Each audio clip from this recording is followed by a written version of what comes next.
संस्कार फाउंडेशन के सभी मास्टर्स को कोटि कोटि आत्मवंदन करते हुए आज का ज्ञान सत्र हम शुरू करेंगे। ज्ञान सत्र का विषय जो है, सब्जेक्ट मुझे आज दिया है कि अपने जीवन का मास्टर कैसे बने। अपने जीवन का मास्टर कैसे बने, ये जो है, ये जो सवाल जो है ना, ये बहुत बढ़िया सवाल है। मगर ये सवाल जो है ना, जब हमारी जीवन की यात्रा, जब हम जवान होते हैं, तभी ये सवाल हमें आना चाहिए। क्योंकि उस वक्त एक्चुअली बहुत जरूरत रहती है इस सवाल की, और इस सवाल सवाल का जवाब हमें किसी ना किसी मास्टर से मिलने का जो समय रहता है वो वही रहता है। तो हमें अपने जीवन का मास्टर बनने के लिए, जीवन तो दो प्रकार का होता है, एक दृश्य जीवन, एक अदृश्य जीवन, एक भौतिक जीवन, एक आध्यात्मिक जीवन, एक साकार जीवन, और एक दूसरा होता है निराकार जीवन। ये दो अलग अलग प्रकार के जीवन जो है, उसमें जो है अलग अलग प्रकार के प्रयास करने होते हैं। तो ये दोनों प्रयास जो है हम लोग करते हैं, तो ज्यादा से ज्यादा इस संसार में हम भौतिक जीवन जो जीते हैं ना, उसमें भौतिक जीवन जीने के लिए ही ज्यादा वक्त और ज्यादा हम प्रयास ज्यादा करते हैं। इतना प्रयास करते हैं क्योंकि हमें स्पिरिचुअलिज्म के लिए या अध्यात्म के लिए बिल्कुल वक्त ही नहीं मिलता, ऐसे बहुत लोग कहते हैं। क्योंकि हमें पता नहीं है, क्योंकि संसार में ही निर्वाण शक्य है, पॉसिबल है। क्योंकि दृश्य जगत और अदृश्य जगत, भौतिक जीवन और आध्यात्मिक जीवन, यह एक कॉइन के दो साइड से, जैसे किसी कॉइन को दो, जैसे दो साइड रहते हैं, एक हेड और टेल, वैसे ही हमारे जीवन के ये दो साइड से, दृश्य जगत और अदृश्य जगत। मगर हम दृश्य जगत में ज्यादा उलझते हैं, दृश्य जगत को ज्यादा समय देते हैं, और दृश्य जगत में जो भी हमें बनना है उसके लिए अधिक अधिक हम प्रयास करते हैं। स्कूल या कॉलेज में किसी को पूछेंगे बच्चों को, तो आपको कौन बनना है, तो ज्यादा से ज्यादा मास्टर को ऐसे आंसर आते हैं, मुझे टीचर बनना है, मुझे इंजीनियर बनना है, मुझे डॉक्टर बनना है, या मुझे प्रोफेसर बनना है, ऐसे जवाब आते हैं, कि या मुझे जज बनना है, ऐसे सवाल के जवाब आते हैं। तो ऐसा कोई नहीं कहता कि मुझे इंसान बनना है, मुझे संत बनना है, मुझे महात्मा बनना है। ऐसा किसी का कभी जवाब हमारे स्कूल और कॉलेज में कभी किसी ने दिया नहीं है, और हम लोगों ने आज तक कभी सुना भी नहीं है। तो ये ये बात जो है ना, ये बहुत पते की बात है, मगर इसके ऊपर बहुत हमें गहराई में जाकर अमल करना जरूरी है। मैंने जब एक्चुअली मेरी जर्नी शुरू की 1984 में, तो 1984 में है ना, मैं 12वीं कक्षा में फेल हो गया था, और कभी भी फेल नहीं हुआ, इसलिए मुझे आश्चर्य हुआ कि मैं फेल कैसे हो गया। और फेल होने के बाद में किसी ने मुझे बताया कि ये महात्मा का यहाँ पे डिस्कोर्स होता है, सत्संग होता है। तो उसमें मैंने क्या किया कि मैं मेरी पढ़ाई भी जारी रखी और सत्संग भी जारी रखा।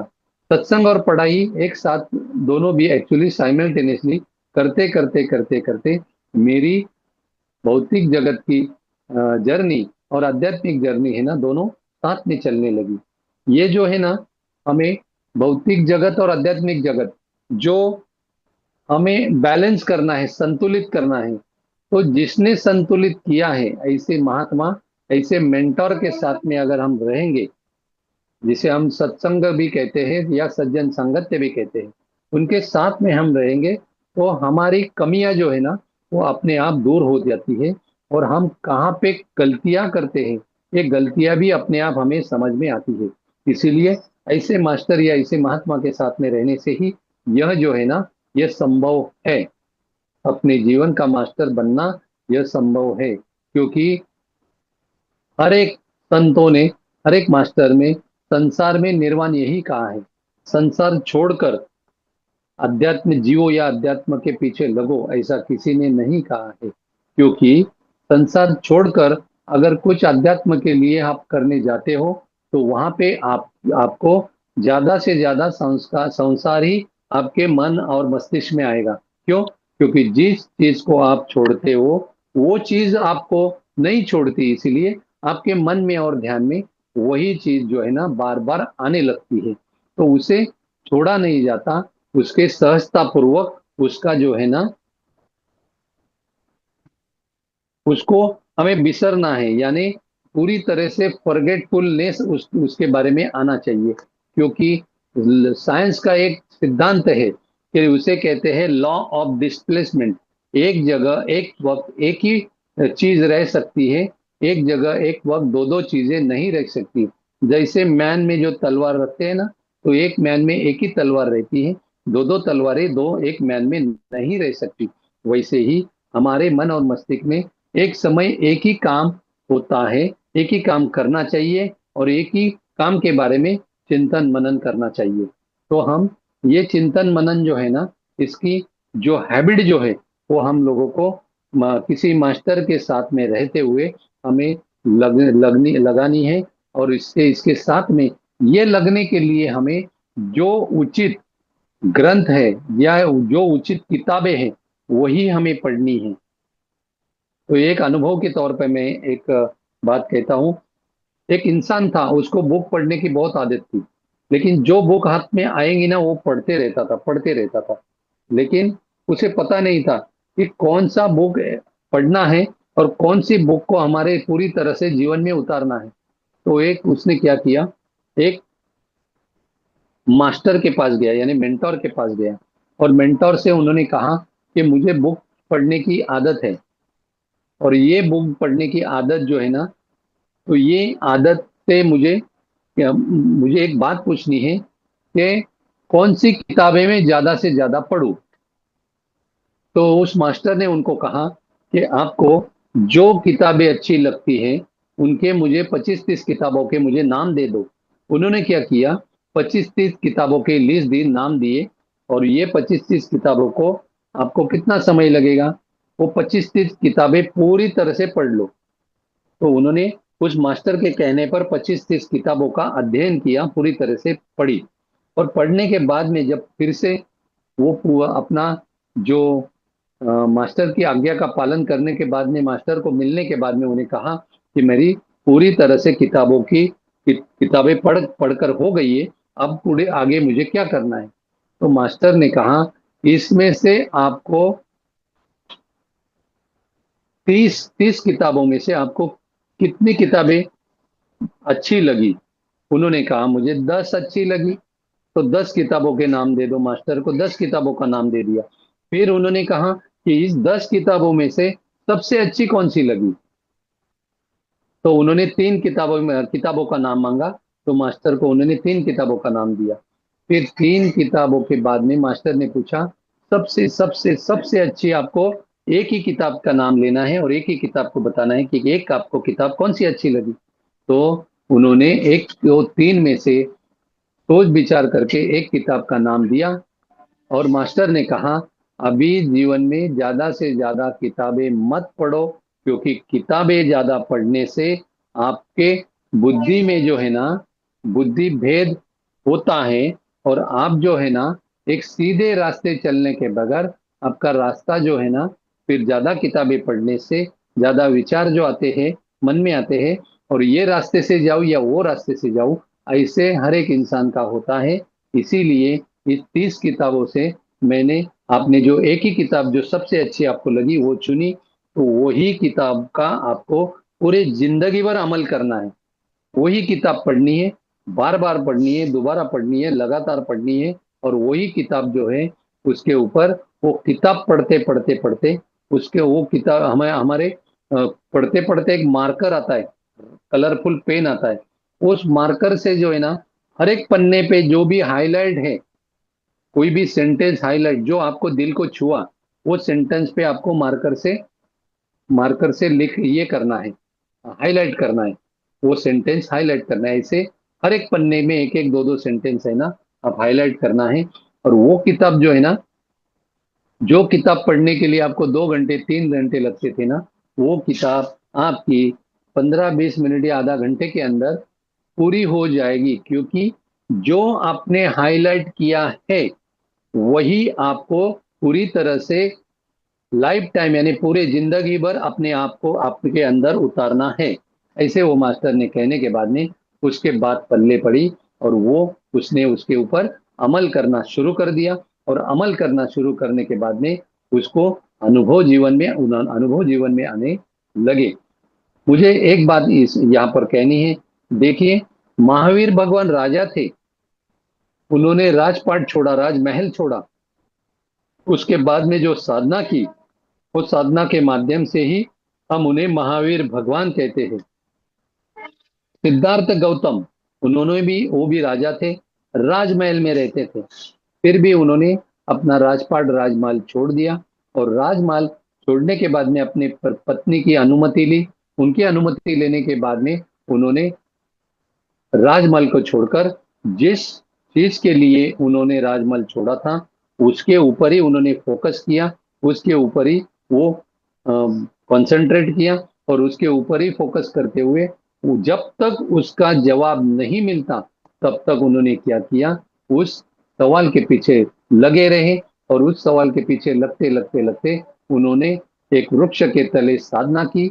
और साधना करने के बाद में उनके जितने भी सवाल है, या इस ब्रह्मांड के या प्राणी मात्र के जितने भी सवाल है, वो सभी सवालों के जवाब उनको साधना, उपासना, ये ध्यान करने के बाद में उनको मिले। इसलिए सभी महात्मा हमें साधना करने के लिए कहते हैं, उपासना करने के लिए या ध्यान करने के लिए कहते हैं। क्योंकि जीवन में कोई भी सवाल है, सवाल जो हमें उलझा रहा है, जो हमें सुलझ नहीं रहा है, या जो प्रश्न का हमें उत्तर नहीं मिल रहा है, तो अगर वो उस प्रश्न का उत्तर अगर हमें चाहिए तो हमें पहले ध्यान करते हुए वर्तमान में आना होगा, वर्तमान में जीना होगा, वर्तमान में स्थिर रहना होगा। और वर्तमान क्षण को अनुभव करते करते करते वर्तमान क्षण में ही हमें इस संसार के, भले वो भौतिक जीवन के सवाल हो या आध्यात्मिक जीवन के सवाल हो, वो सभी सवाल के उत्तर जो है ना, वर्तमान क्षण में रहने वाले और वर्तमान क्षण में जीने वाले मास्टर को ही मिलते हैं। जो भूत और भविष्य की नैया में डोलते हैं, कभी भूतकाल में कभी भविष्य में, जो भूतकाल का अनिष्ट या नकारात्मक चिंतन करते हैं और भविष्य के बारे में नकारात्मक सोच रखते हैं, वो इंसान को कभी भी उसके सवालों के जवाब नहीं मिल सकते, और वो कभी भी अपने जीवन का मास्टर नहीं बन सकता। अपने आप का जीवन में हम अपना सब्जेक्ट, अपने जीवन का हमें मास्टर बनना है, तो हमें अपने आप को जानना होगा, अपने आप को समझना होगा, अपने आप को पहचानना होगा। और यही सोर्स है, यही नींव है। सभी संतों ने यही ये किया है, अध्ययन किया है कि पहले उन्होंने अपने आप को जाना, अपने आप को समझा, अपने आप को परखा, और अपने आप को जानकर, समझकर, पहचान कर वो अपने आप तक, यानी अपने जो हमारा जो अस्तित्व है, वो शुद्ध अस्तित्व, जिसे प्योर एग्जिस्टेंस कहते हैं, वो शुद्ध अस्तित्व की खोज करते करते करते करते उसकी सोर्स तक यानी जड़ तक पहुंच गए। और जड़ तक पहुंचने के बाद में उनको जीवन के सारे सवालों के जवाब मिल गए। क्योंकि उसको आपको अगर सारे सवाल के जवाब चाहिए तो आपके अपने जीवन के सोर्स तक यानी जड़ तक जाना होगा, पहचानना होगा, और अपने आप में रहना होगा। जब तक आप खुद को नहीं जानोगे, खुद को नहीं पहचानोगे, तब तक आप अपने आपके आप में कैसे रहना है यह आपको समझ में नहीं आएगा। और जब ज्यादा ज्यादा से ज्यादा जब आप अंतर यात्रा करते वक्त अपने आप को खोजते खोजते खोजते खोजते जब आप इस दृश्य जगत से अदृश्य जगत में खुद को झोंक दोगे, और अदृश्य जगत में झोंक कर आप खुद को ही जब ढूंढोगे, तब 100% आपको आपका आपका खुद का पता मिलेगा। इसीलिए भगवान कृष्ण को किसी ने पूछा, प्रभु आप हमेशा कहाँ रहते हो, और आपको मिलना है तो आप कहाँ मिलोगे? तो प्रभु ने बहुत सारे अलग अलग जवाब दिए, लेकिन प्रभु का एक जवाब जो है ना, वो हमेशा के लिए ध्यान में रखो। प्रभु कहते हैं, इंद्रियान्ना परन्यहु इंद्रियोभ्यो परम मना, यह मनसस्तु परा बुद्धि, यो बुद्धि परतस्तु सहा। प्रभु ने कहा है कि मैं तुम्हें अगर अखंड अविरत और हर पल अगर तुझे आपको मिलना है मुझे, तो मुझे इस तरह आपको मिलना होगा। तो कैसे मिलना होगा? तो मेरा निवास कहाँ पे है? मेरा निवास परा प्रकृति के परे है। प्रकृति दो प्रकार की होती है। एक प्रकृति होती है अपरा प्रकृति, दूसरी होती है परा प्रकृति। अपरा प्रकृति का जो नेटवर्क है, वो नेटवर्क जब तक आप नहीं लांघते, तब तक आप परा प्रकृति के क्षेत्र में, परा प्रकृति के नेटवर्क में प्रवेश नहीं कर सकते। तो अपरा प्रकृति का नेटवर्क क्या होता है? यह देह होता है, ये शरीर, शरीर को लटकी हुई ये इंद्रियां, और शरीर के बाद में इंद्रियों के बाद में मन, मन के बाद में चित्त, चित्त के बाद में बुद्धि, और बुद्धि के परे मैं हूँ, ऐसा भगवान ने, प्रभु ने हमें उसका वेबसाइट, उसका ईमेल, उसका एड्रेस हमें दिया है। तो भगवान का एड्रेस जो है ना, जे जो जो भगवान ने दिया है, उस एड्रेस को तक पहुंचने के लिए कौन सा साधन चाहिए, वो साधन करते हुए हमें वहां तक पहुंचना है। तो बहुत सारे लोग भगवान तक पहुंचने के लिए बहुत सारे प्रयास करते हैं। कोई किसी गुरु के सानिध्य में रहकर प्रयास करते हैं, या कोई किसी गुरु का बोध सुनकर प्रयास करते हैं। कोई गुरु के बिना भी सिर्फ किताबों के या ग्रंथ के माध्यम से भी प्रयास करते हैं प्रभु तक पहुंचने के लिए। तो ये मैंने खुद ही खुद को अपना मास्टर बनना है, तो मास्टर अपनी ध्यान की जर्नी है, इसलिए मैं ज्यादा स्पिरिचुअल यानी अध्यात्म पर फोकस करूंगा। तो भगवान तक पहुंचने के लिए हमें इतना ये होना चाहिए, अपना बर्निंग डिजायर होना चाहिए। अब बर्निंग डिजायर होने के बाद में जैसा जैसा जैसा आप ध्यान करोगे, जैसा जैसा जैसा ध्यान बढ़ाओगे, जैसा जैसा स्वाध्याय और सज्जन संगति बढ़ाओगे, अपने आप आपका विल पावर यानी इच्छा शक्ति भी बढ़ जाएगी, और अपने आप आपका सेल्फ कॉन्फिडेंस लेवल इतना बढ़ जाएगा, इतना बढ़ जाएगा कि किसी किसी ने कहा है, एक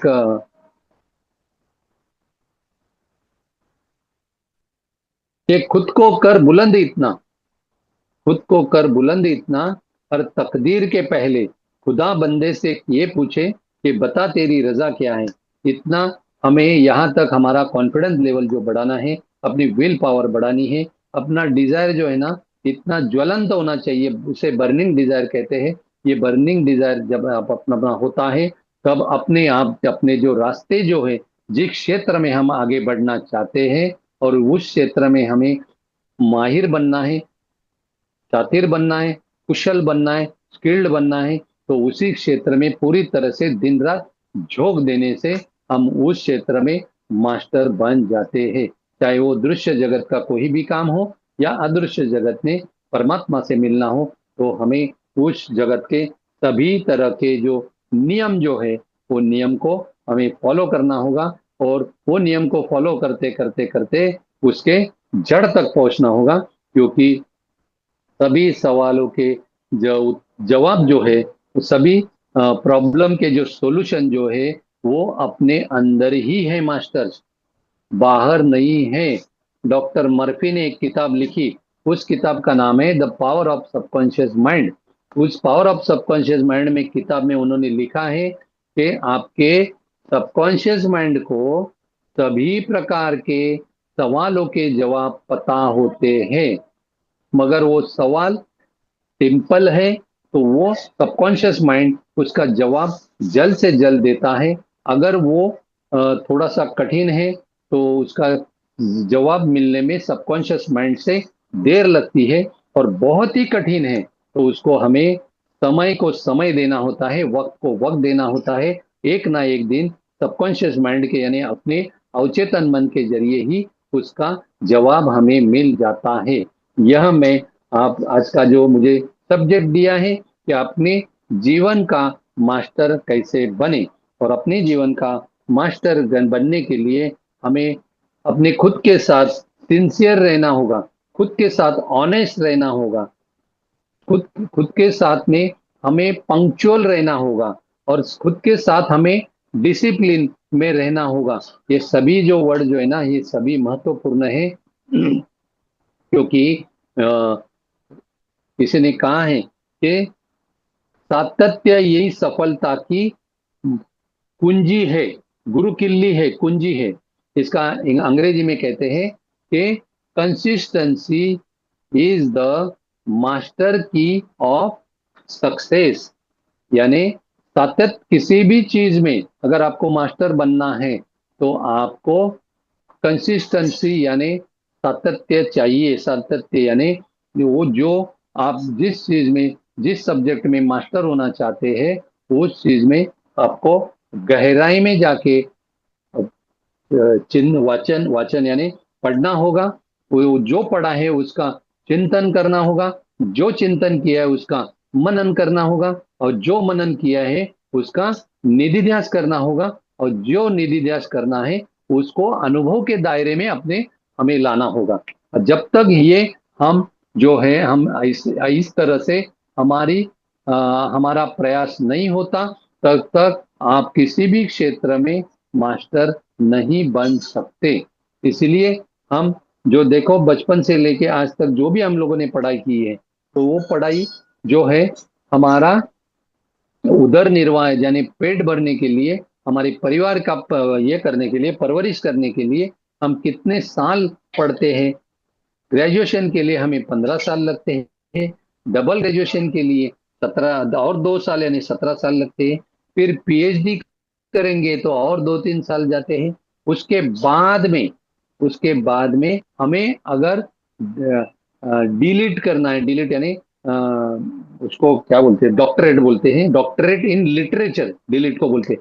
वो डिलीट करने के लिए और दो चार साल देने पड़ते हैं। वैसे साधारण एक आध सब्जेक्ट की भौतिक जीवन में, उसमें अगर कुशल मास्टर और स्किल्ड बनना है तो इतने साल हमें पढ़ना पड़ता है, और झोंक पूरी तरह से झोंक कर हमें उसका ज्ञान पाना पड़ता है। तो वैसे ही अगर सबसे श्रेष्ठ विद्या, उसे अध्यात्म विद्या कहते हैं। और अध्यात्म विद्या, विद्या नाम ऐसा भी कहते हैं कि सब विद्याओं में से श्रेष्ठ विद्या अध्यात्म विद्या है। और इसी विद्या को भगवान कृष्ण ने भगवत गीता में चैप्टर 9 में, जिसे राजविद्या राजगुह्य कहते हैं, तो ये राजविद्या राजगुह्य जो है, जिसे हम सीक्रेट ऑफ सीक्रेट यानी टॉप सीक्रेट, ये टॉप सीक्रेट को हासिल करने के लिए हमें कितना प्रयास करना होगा, यह आप खुद ही खुद में चिंतन मनन करते हुए कैलकुलेशन कीजिए। और कैलकुलेशन करते करते करते एक दिन अध्यात्म विद्या में भी आप शातिर, माहिर, कुशल और स्किल्ड और मास्टर ऑफ मास्टर बन सकते हैं। क्योंकि मैंने मेरी जर्नी को सिर्फ सीखने में ही आज तक मेरी जर्नी को मेरा ज्यादा से ज्यादा समय दिया। मैंने 3 डिग्रियां ली है। मुझे फॉरेन जाना था, फॉरेन में जाके सेटल होना था, मगर यूनिवर्स को, परमात्मा को और ही कुछ मंजूर था, इसलिए मैं नहीं जा सका। पिताजी का देहांत होने के बाद में पिताजी पे या मेरे बिजनेस में जो भी कर्जा था, वो कर्जा जो है कंप्लीट होने तक मैंने बिजनेस किया। बाद में मैंने बिजनेस मेरा बंद किया। मेरा जो अभी जो ये चालू है, वो सब रेंट, कई कई से रेंट आता है। मैं मेरा फार्म हाउस मेंटेन किया हूँ, वहां से भी मुझे आमदनी आती है। थोड़ा सा काम ऑनलाइन करता हूँ, उसमें भी आमदनी आती है। मुझे ज्यादा से ज्यादा स्पिरिचुअल लाइफ जीना है, और स्पिरिचुअल लाइफ में मुझे जीकर मुझे ज्यादा से ज्यादा जो बड़े बड़े महात्माओं को, सत्पुरुषों को जो अनुभव आए हैं, वो मुझे आने के लिए मैंने बहुत बड़े ज्यादा से ज्यादा जो पैसों का जो है, वो धन का जो है, उसको मैंने दूर रखा। नहीं तो मैं, अगर मेरा बिजनेस जो है, जो बिजनेस का टर्नओवर करोड़ों रुपया था, उसको अगर मैं नहीं छोड़ता, उसको अगर दूर नहीं रखता, तो मैं आज आपके सामने नहीं होता। मैं आज आपके सामने अगर होता तो सिर्फ बिजनेस की बातें करता, बाकी कुछ नहीं करता। इसलिए लाइफ अलग अलग, जिसके जिसको जैसी लाइफ जीनी है, वो उसको, सभी को फ्री विल है। तो लाइफ अलग अलग प्रकार की होती है। एक होती है सुपर डिलक्स लाइफ, दूसरी होती है डिलक्स लाइफ, तीसरी होती है सुपर सुपर लग्जरी लाइफ, चौथी होती है लग्जरी लाइफ, फिर पांचवी होती है सेमी लग्जरी लाइफ, और छठी और सातवीं होती है नीड्स और एसेंशियल लाइफ, यानी अपने जीवन के लिए जो भी जरूरत है वो जरूरत पूरा करने के लिए ही जीना, इतनी ही लाइफ अगर यही सोच आप रखोगे तो आप कहीं पे भी भौतिक जीवन में नहीं उलझोगे, या स्पिरिचुअलिज्म में आए हो तो वहां पे भी आपकी जर्नी जो है वो स्मूथली और फ्लुएंटली आगे बढ़ेगी, और आप एक ना एक दिन जो महात्माओं ने सत्पुरुषों ने मकाम हासिल किया है वो भी आप मकाम हासिल कर सकते हो, और अपने आपके बिल्कुल 100% मास्टर बन सकते हो। हमारा अभी ज्ञान सत्र का भी समय हो गया है, इसलिए इस ज्ञान सत्र को मैं सभी ब्रह्मांड के सभी जपी तपी योगी मुनि ऋषि महर्षि ब्रह्मर्षि राजर्षि सत्पुरुष महात्मा परमांश इन सभी के चरणों में सविनय समर्पित करता हूं, और इस सेवा को यहीं पे अर्ध विराम देता हूं। धन्यवाद, धन्यवाद, धन्यवाद।